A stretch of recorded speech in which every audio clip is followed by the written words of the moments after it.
Bienvenue sur Connexion et Évolution, je suis heureux de vous retrouver pour une nouvelle vidéo. Si tu n'es pas encore abonné, n'hésite pas à le faire, comme ça tu recevras les notifications quand les dernières vidéos sortiront. Nous allons parler aujourd'hui de la prière. Forcément, quand on entend le mot prière, on l'assimile à la religion. Pour certains, c'est un rituel qui fait partie de leur quotidien, et pour d'autres, elle est rejetée à cause de l'assimilation au dogme. Je vais vous proposer dans cette vidéo une manière différente de considérer la prière, de la voir plutôt comme un outil qui peut nous aider au quotidien, qui peut être très efficace quand elle est bien comprise et utilisée. Avant d'aller plus loin dans l'explication, il est important de rappeler que nous vivons dans une période où le sens des mots est parfois détourné, ce qui fait que nous nourrissons beaucoup d'a priori et de préjugés qui ne sont pas fondés. Tout cela contribue à la création de pensées limitantes pour notre évolution. Par exemple, le mot religion, qui vient du latin religare, qui signifie nous relier à. Le sens premier du mot religion, c'est de nous relier à quelque chose de plus grand, Dieu, la création, la source, etc. Pourtant, aujourd'hui, le mot religion est souvent connoté. Par des personnes, il est associé à des choses négatives et pour d'autres, à des choses positives. Donc quand aujourd'hui on parle de religion, on oublie que c'est un outil de compréhension analogique qui nous sert à nous relier à quelque chose de plus grand.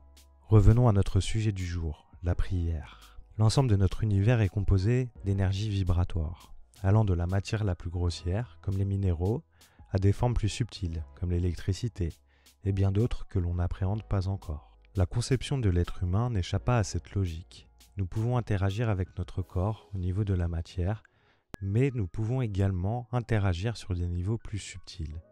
D'ailleurs, la physique quantique met en lumière ce phénomène avec l'expérience ondes-particules. Visualisez que vos pensées et vos émotions sont des ondes, donc des énergies vibratoires, et que celles-ci ont un pouvoir de transmission largement sous-estimé.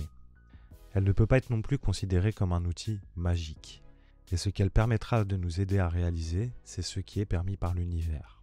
Comment fonctionne la prière ?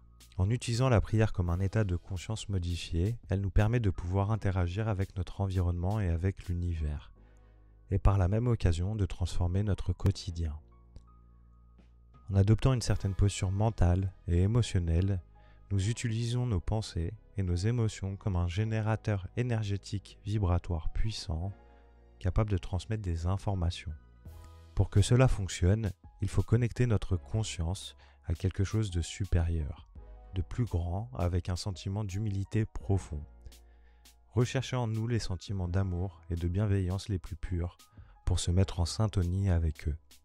Une fois cette posture émotionnelle atteinte, il faudra adapter notre posture mentale, être calme, en paix et surtout se libérer l'esprit des pensées parasites.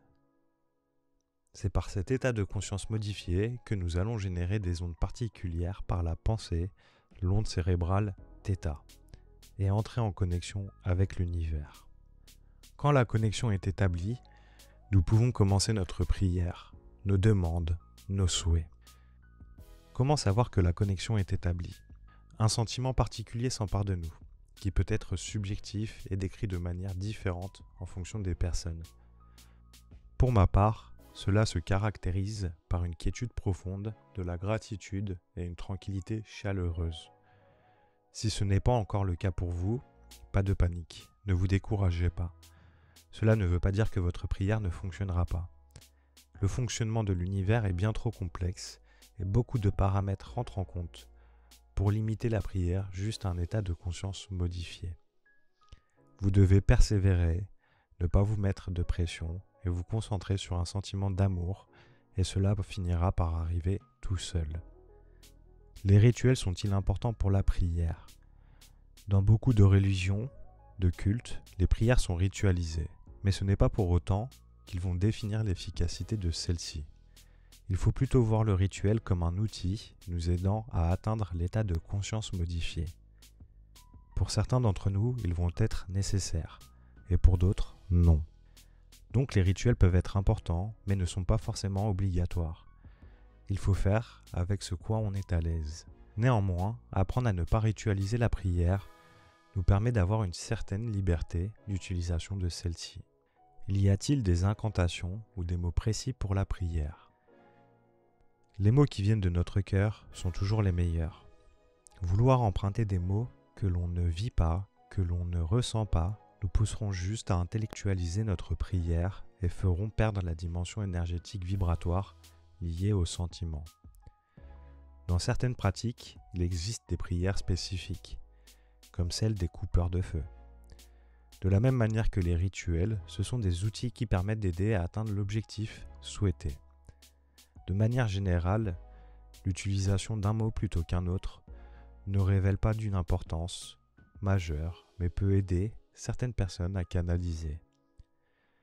Utilisez les mots et les formulations avec lesquels vous êtes à l'aise et habitué pour commencer. Quel type de demande nous pouvons faire pendant la prière? La prière n'étant pas un outil magique, il faut garder une certaine humilité par rapport aux demandes effectuées, favorisant le moyen plutôt que le résultat immédiat. De plus, parfois les souhaits que nous pouvons avoir ne sont pas les meilleurs pour notre évolution. La prière ne peut pas réaliser des souhaits qui finiraient par nous nuire. Il en est de même pour les demandes qui ne seraient pas portées par des vertus nobles et la sincérité de nos sentiments. Devons-nous être religieux au sens dogmatique pour prier? Ce n'est pas une condition nécessaire à la prière. Chaque personne, peu importe ses croyances, peut prier et en obtenir ses bienfaits. La prière est un outil universel. Prière et méditation. L'onde cérébrale θ qui est générée au cours de la prière est la même que celle développée pendant la méditation. Par ce fait, on peut considérer que la prière et la méditation sont des pratiques de la même famille, avec parfois des objectifs similaires, la recherche du bien-être. À la différence que la prière est parfois tournée vers des personnes extérieures pour leur venir en aide. Commencer la pratique de la méditation par une prière favorise les bénéfices de celle-ci et nous aide grandement à obtenir de meilleurs résultats. Elle peut aussi nous permettre de solliciter l'univers pour favoriser notre concentration, notre quiétude et notre intuition. Grâce à celle-ci, nous arriverons plus facilement à obtenir l'état de conscience modifié souhaité pour un travail méditatif optimal. En résumé, la prière est un outil universel primordial qui est souvent sous-estimé et connoté de plein de préjugés. Son utilisation repose essentiellement sur des sentiments nobles, comme l'amour, le pouvoir du cœur, et une posture mentale à la fois d'humilité et de quiétude. Ces bénéfices font d'elle le meilleur outil que l'homme peut avoir en quête de spiritualité. J'espère que ces explications sur la prière vont vous être utiles et que cette manière de voir les choses pourra vous enrichir. Si vous avez des questions ou vous souhaitez réagir, n'hésitez pas à vous manifester en commentaire. Et pour avoir des notifications lors des nouvelles vidéos, n'hésitez pas à vous abonner. À très vite.